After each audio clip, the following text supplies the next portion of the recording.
morning, my fellow humans. It is 9/11 on July 4th. Happy 4th of July, or whatever you want to call it. If you celebrate, you celebrate. If you don't, you don't. I don't, I'm just, yeah. So, yesterday during Princess's Sprints, I jumped between two books. I jumped between The Raven's Tale by Kat Winters. Got her name right this time, I remember. I made it 24% of way into The Raven's Tale. I really want to listen to the audio and read along, but I can't find the audio anywhere. Princess said to do Scribd, but I think you have to pay for Scribd, and I don't want to pay for her service. And I also picked up Nessie Quest by Melissa Savage. This is a good book. I'm really enjoying it. I'm this far into it. I'm like at the halfway mark. So I have, shoot, I don't know, all that to read. Okay, so The Raven's Tale. What's happened in The Raven's Tale so far? I'm going to tell you, you need to read the Lenore poem before you read The Raven's Tale, so you get a little bit of feel of why he wrote her, how the poem is, so you can understand her a little more inside the story, because like I said before, it jumps through Edgar's perspective and it jumps through Lenore's perspective. So you're jumping back and forth through Edgar and Lenore. Lenore is his muse inside of this. This book has 3 parts inside of it. I'm still on part 1, about to be on part 2. Sorry, I'm moving so much. I'm trying to get comfortable. Yeah, so I'm about to be on part 2 of the book. I'm reading it on my phone, so it's like a little hard to read for me, because my eyes start getting heavy, then I start getting headaches, and I would like to read it on audio, but I can't find it anywhere on audio except for Audible, and I don't have any credits on Audible, so I can't do it, so I can't listen to it on Audible. And my library only has an e-copy. They don't have an audio copy. If I could physically own the book, that would be amazing. But so what has been happening so far, Edgar doesn't know if he wants to keep Lenore as his muse or just kill her off. In the beginning, you learn that he's just writing love poetry, and his pa, I do quotations because they're his step parents. They took him in after his biological parents died in a fire. His pa started saying that he needs to give up his idea of being a poet for a job, and he can't sustain himself, and if he gets a wife, he cannot sustain her, and anything like that, or their kids. So he said, do not write another line in your poem, and Poe does, because he's not gonna listen, and he wants to do what he can, and he ends up drawing Lenore, and she comes to life, basically. And it goes from there. His pa is a straight up a-hole. I'm going to tell you now. He is the most disrespectful, ugly a-hole. Just you want to jump in the book and beat the crap out of this guy because of the way he treats Poe. It's very gross, and child abuse. There's child abuse in this. Fair warning, Poe is 17. He's still a child, though. He still lives under their roof. Trigger warning for child abuse. and alcohol abuse and tobacco abuse. It's marketed as a historical fiction, paranormal. I think it's gothic writing because Poe does write gothic writing. You get snippets of his poems inside of here, which is really good. I like the way how Kat Winters writes it. It's the flow of her writing is beautiful, and it makes you like jump, and it makes you jump, and it's kind of a little bit creepy and suspenseful, and you're like, it's like you are stuck in Edgar's mind. Like you see what he sees, you feel what he feels, you understand why he decided to stay with his macabre, morbid, gothic writing that he did.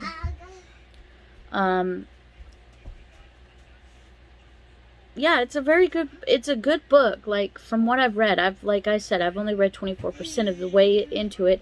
I'm like on page 160 something, I do believe, and there's 300 something pages of the book.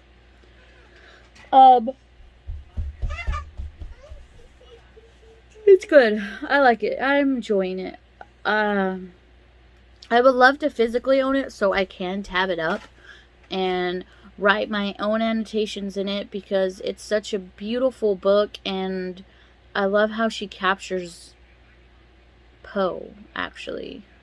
And Edgar Allan Poe is my favorite writer, author, poet ever, if you didn't know. Now, with Nessie Quest, I only read maybe a couple of chapters in this yesterday. We learn that Aru is finding out that Dax and Hammy are having their own little jokes about her. She can't find her tidbits. Her mom tells her this funny, weird story. So to prove them both wrong, she learns all the codes that Hammy gives her, and she shoots back. Oh, by the way, there is no goose pooping on a blue Suburban, and she like basically was telling them, I know you guys are talking about me, and if you don't stop, there's going to be some consequences. This little girl's got an attitude, I'm telling you. She learns that Hammy gives Dax a walkie-talkie, makes him officially part of their investigation. But yeah, that's as far as I've gotten. It's really good. It's a nice summer read, but like I told you before, there are mentions of HP in here. There are mentions of J.K. Rowling in here. So if you don't want to read that, then don't read this book, because she does talk about it a lot in here. They mention a lot of HP in here. So it's completely up to you. It's your decision, but I'm just letting you know that it's mentioned a lot in here. This book, I don't know when this book came out.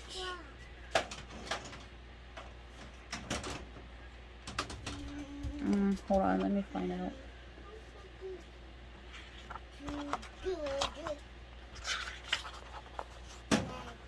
This book was released in...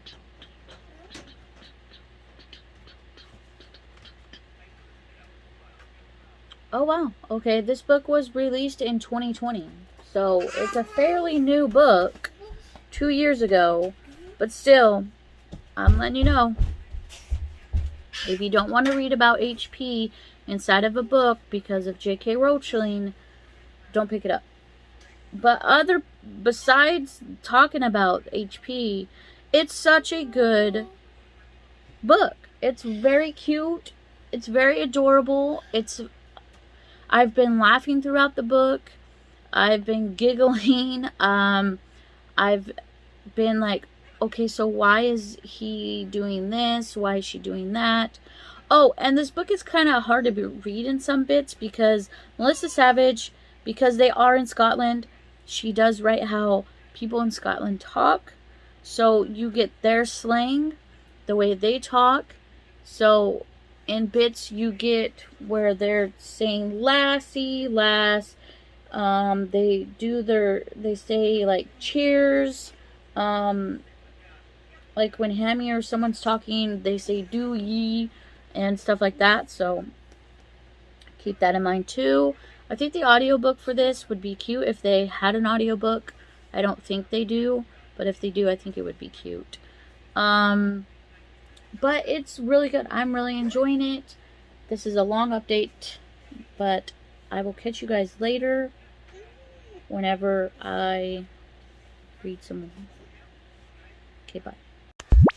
Good morning, my fellow humans. So it is Tuesday, July 5th. It's been a long morning. I've been up since 4:30 this morning because my son wanted to get up super early today. So last night before I officially went to bed, I started reading some more of The Raven's Tale. I'm 26% of the way through. So I found the audiobook on Scribd, so I'm probably gonna get it there and then listen to it and read it off my phone at the same time. Hybrid read it because I just want to. You see Olaf here because I'm laying on my son's bed right now. But yeah, for now I'm just watching some booktube, and then later on when I get up to start doing my daily chores in the house and stuff, then I will start listening to an audiobook. So I'm gonna get off here and I will talk to you guys later. Bye. Hello everybody. So I finished The Raven's Tale by Kat Winters today.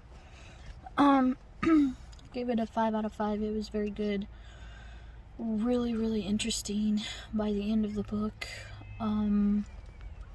Turned out that Poe had 2 muses at one time, out and about.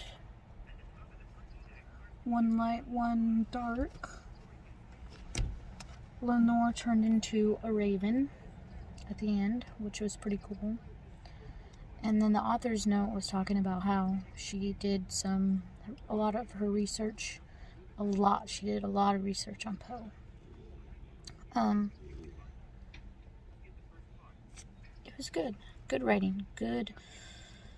I want to own it, so hopefully I can find it and own it so I can annotate it because that book was so good. Yeah.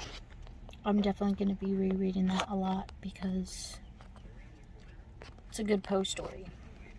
And I haven't picked up anything else since finishing it, so I'm going to get off here and I'll talk to you guys tomorrow. Bye.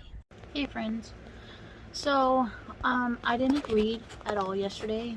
I started out in the morning, I woke up, laid in bed. I got to actually lay in bed for a bit, yesterday. My husband was just taking care of the baby in the morning. So I got to sleep in or stay in the bed. I was watching Ancient Aliens, getting sucked back into the show. And then we had to do laundry yesterday. We had to go to Target to get some stuff. Actually got a book. I got Book Lovers by Emily Henry.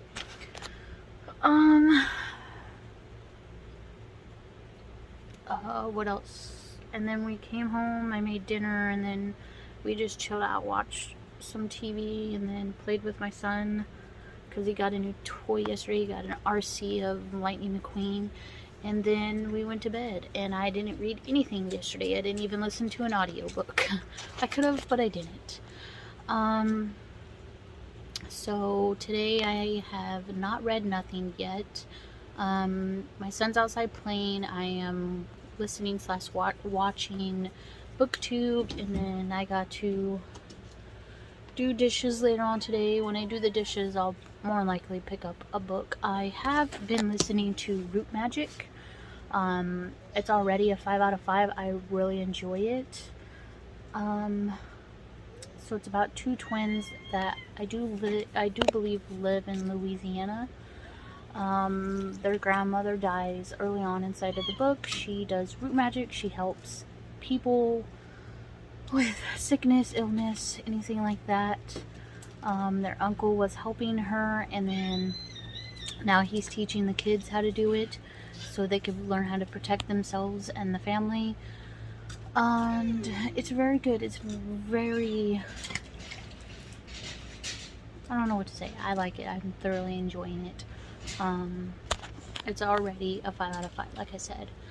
I did get the audiobook for Hidden Figures, so I'm going to hybrid read that because I own the book now. It's over there. So yeah, that's my reading updates. I will come back to you when I finish Root Magic and start Hidden Figures. Okay, bye. Hello friends, don't mind this white out spot. I'm just reading Nessie Quest, and I want to talk about a little bit here. Good thing I didn't lose my spot. So, Hammy is telling, Adi and Dex about, Tobin. If you guys have read Lemons, you know that Tobin and Lemonade are best friends, and he's talking about how he built his own cryptozoology business when he was a kid. So this is set when Tobin and Lemonade are adults. So I wanted to read you this. It says, he started his own cryptozoology business when he was a kid. He lived in a small town in California known for its Bigfoot sightings. So he opened his very own Bigfoot detective agency. Did he ever find a Bigfoot, I asked. He and his partner, Dr. Lemonade Liberty Witt, went on to make a lot of great discoveries, including the Skywit video, which still hasn't been debunked to this day. It's the most definitive